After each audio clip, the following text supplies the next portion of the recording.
Good morning.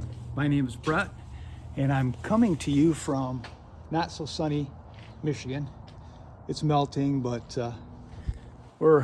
it's almost March, so we're almost out of the woods. But anyway, I'm working on a 2015 Chevy Impala Limited.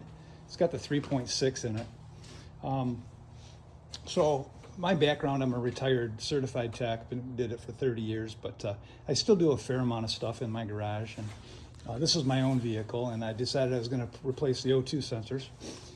Front ones weren't bad. Got the top one and got the bottom one from underneath. The rear one, different story. The bottom one was pretty decent, but the upper one was a pain.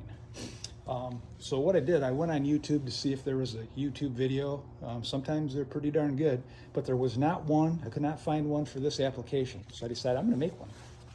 So real quick, if you're on here and you're trying to tackle this, I'm going to go through this really fast. You're going to understand what I'm talking about. So first thing you do, I took this mount off.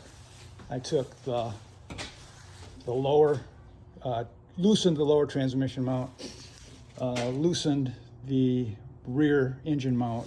I just wanted to get as much rockability, if you'd call it, out of this thing as I could. I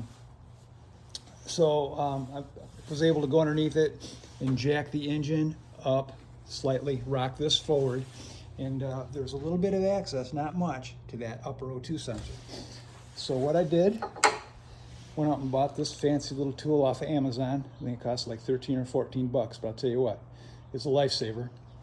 And I used a 3/8 long ratchet, the longest one you can find, a good one too. Use a snap-on or something good, because you're going to be putting a lot of pressure on this baby to crack that O2 loose. And so the first thing I did was indexed, if you know what I mean, indexed this socket onto the O2 sensor to where the ratchet handle was up in that area. Then I took a large 1 3/4 inch wrench and applied it to the handle. You guys know what I'm talking about, I'm sure, for leverage, and got it indexed. Applied the socket to the O2 and got it in place.